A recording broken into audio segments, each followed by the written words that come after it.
The Vanishing Bridge.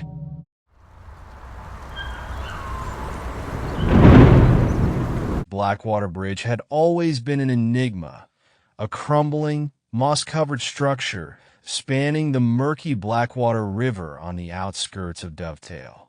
It was old, impossibly old, and no one knew who had built it or why it led to nowhere. The bridge was narrow and arched, its stonework carved with cryptic symbols and jagged runes that no historian could decipher. Locals avoided it. The air around Blackwater Bridge felt wrong, thick with an unnatural stillness, as if the very wind refused to blow near it. For as long as anyone could remember, people had whispered stories about the bridge, claiming it had a life of its own. They said it had a hunger, that those who crossed it would disappear into the fog-covered waters below, never to be seen again. But it wasn't just the disappearances that made the bridge infamous. It was the fact that it seemed to vanish as well. One moment, it would stand in all its eerie, decaying glory. The next, it would dissolve into the mist as if it had never existed. The bridge would reappear days or weeks later, silent and waiting for its next victim. ####, Chapter 2. The day I first heard about Blackwater Bridge when I moved to Dovetail to stay with my uncle after my mother passed. The stories fascinated me. I'd always been drawn to the macabre, the unexplained. The bridge became an obsession, its mystery gnawing at my thoughts. One rainy afternoon at school, I brought it up to my friends.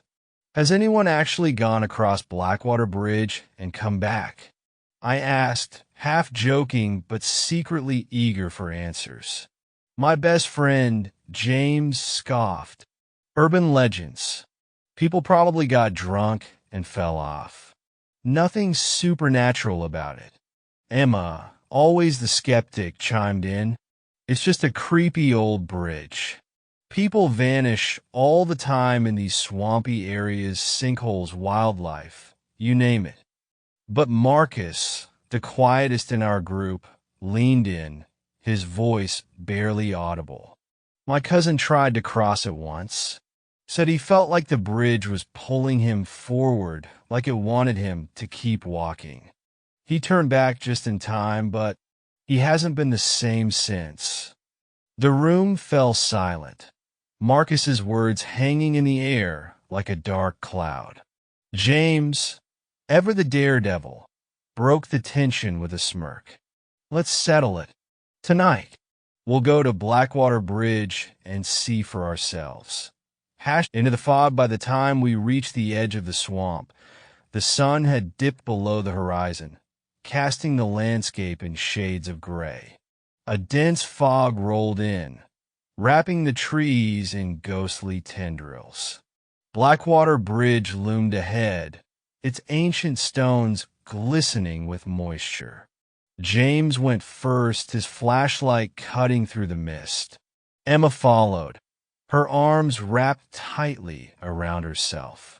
Marcus and I lingered at the edge, the air around us growing colder with each passing second. The closer we got to the bridge, the quieter the world became.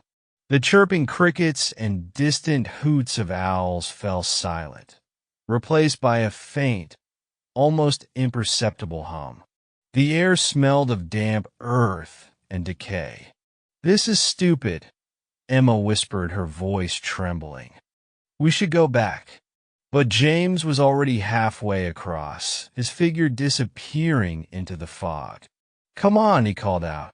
"It's just a bridge."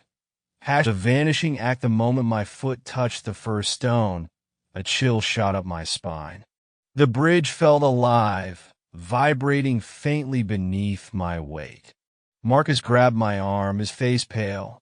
"Do you feel that?" he asked, his voice shaking. I nodded, too scared to speak. As we ventured further, the fog thickened, swallowing the world around us. The swamp disappeared, replaced by an endless sea of gray.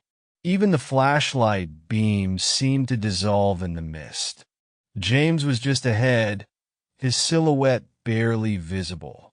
"See? Nothing to it," he shouted, his voice echoing unnaturally. And then he was gone. No scream, no splash, no sign of where he'd gone. Just empty space where James had been a moment ago. "James!"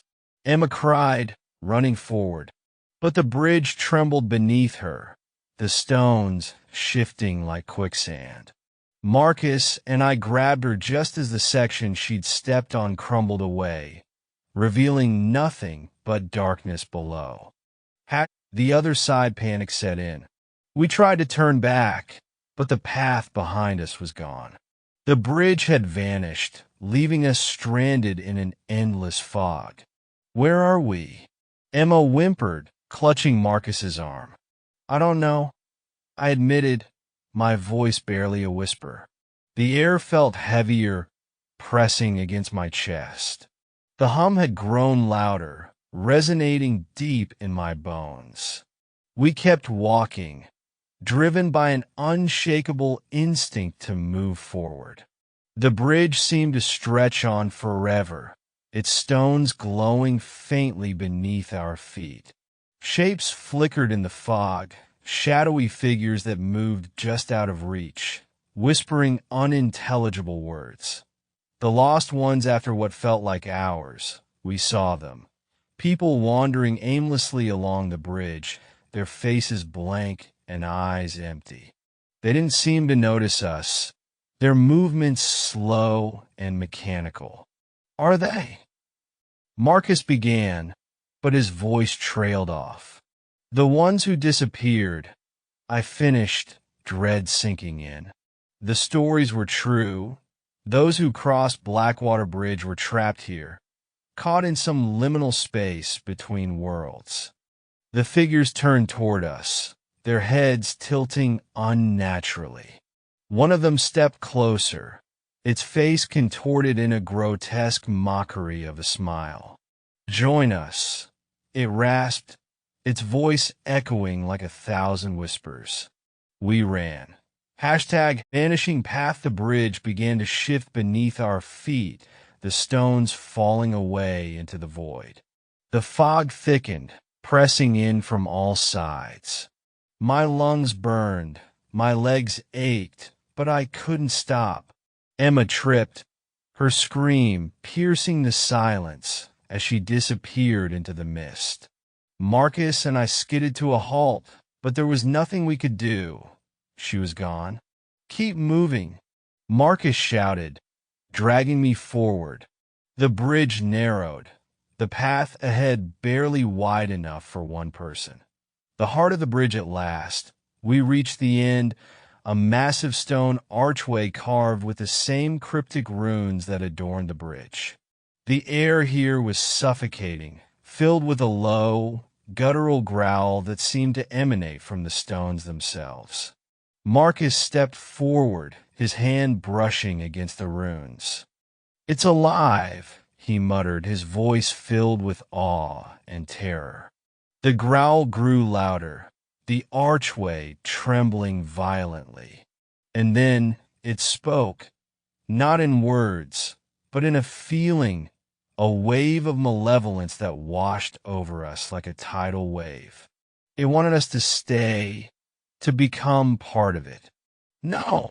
I screamed, grabbing Marcus's arm. "We have to go." But it was too late.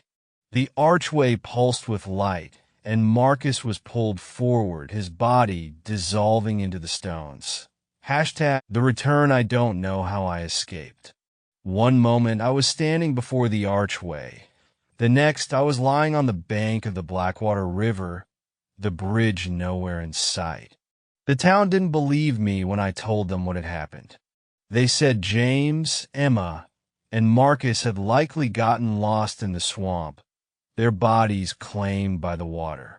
But I know the truth.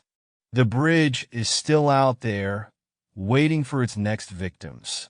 Sometimes I hear the hum of my dreams, feel the pull of the stones beneath my feet.